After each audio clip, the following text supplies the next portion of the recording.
What if Earth's gravity was 5 times weaker than it is today? You could leap 10 meters into the air and lift a 2-ton vehicle with a single hand. But this isn't a playground of power, it's a fragile nightmare. In this world, the very strength of your muscles will snap your own bones like dry twigs. You are a glass titan, possessing the power of a god, but the structural integrity of a bubble. How does humanity survive on a planet that has lost its grip, where the only thing keeping you from the void is a thin silver wire? In this reality, the environment has become a vertical labyrinth of impossible proportions. The atmosphere is no longer a heavy blanket pressing against the Earth. It is a towering, thin ocean of gas that extends far into the deep violet sky. Because the planet's pull is so weak, trees have evolved into needle-thin filaments reaching 500 meters into the clouds, their trunks flexible enough to sway like underwater kelp in the high-altitude currents. The horizon is a blur of floating spores and massive drifting moss colonies that never settle.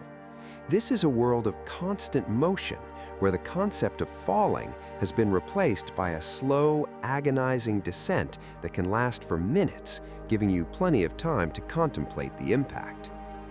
The architecture of this world is a study in skeletal elegance and lethal height. There is no need for heavy stone foundations or reinforced concrete.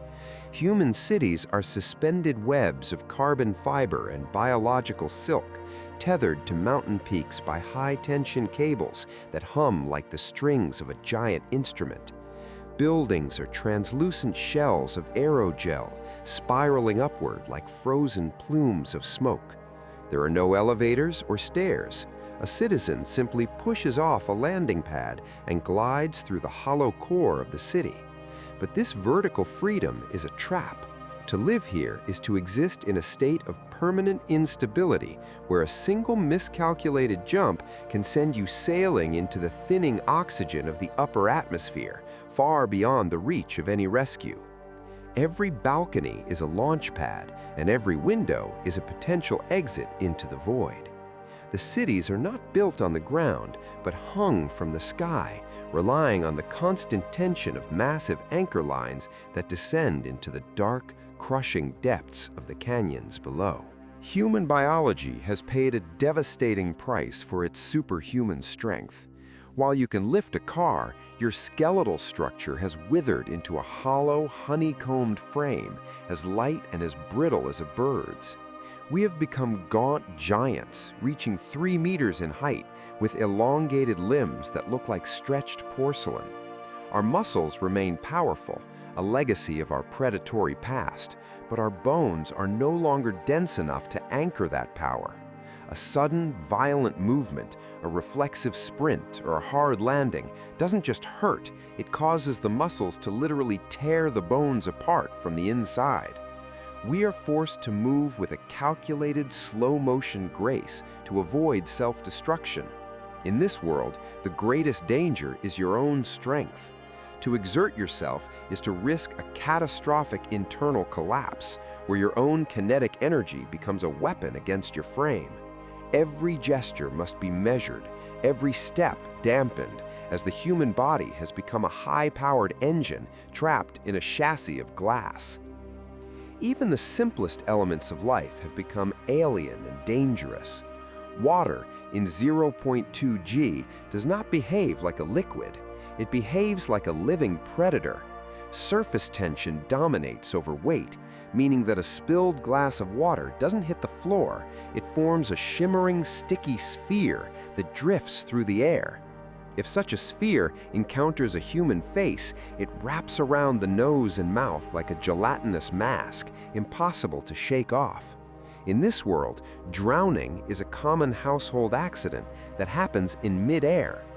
To wash or to drink requires specialized vacuum-sealed systems, as open water is a lethal choking hazard.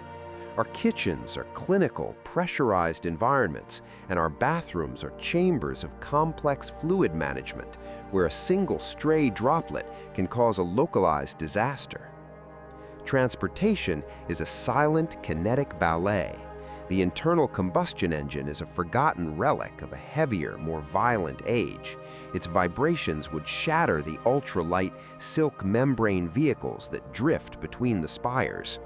Instead, we move on individual wingsuits and silent ionic thrusters that hiss with a faint blue light.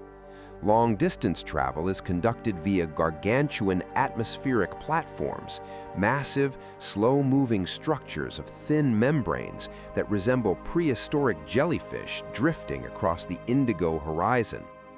These sky whales are the only link between the isolated mountain cities, carrying resources through a sky filled with permanent electrical storms and drifting islands of vegetation.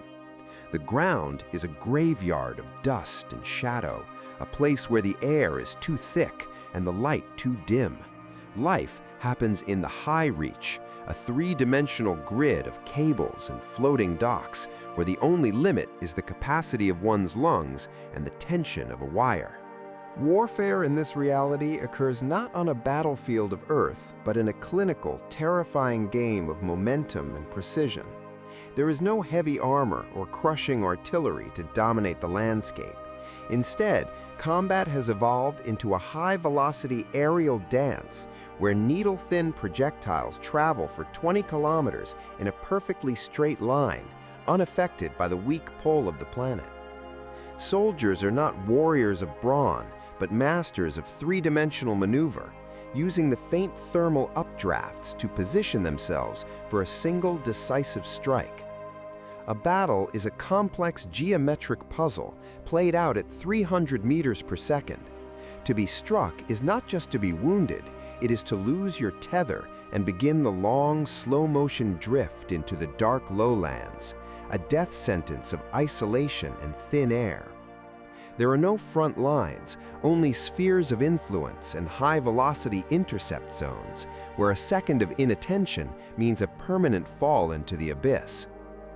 The psychological landscape of this civilization is one of detached, floating calm. We have lost the instinct to be grounded. Our language is filled with metaphors of drifting, rising, and the tension of the line. There is a profound sense of fragility in our culture, a realization that we are held together by nothing more than strings and the careful regulation of our own strength. We live in a world of beautiful, shimmering instability, where every breath is taken half a kilometer above the nearest solid surface. We have conquered the vertical, but we have lost the security of the earth beneath our feet. We do not build for eternity, we build for the current. Our art is ephemeral, made of light and drifting silk, reflecting a life that could be extinguished by a single snapped cable. The sun is a brilliant, cold diamond in a sky that never turns truly black. The stars are constant companions that feel close enough to touch from the top of the highest spire.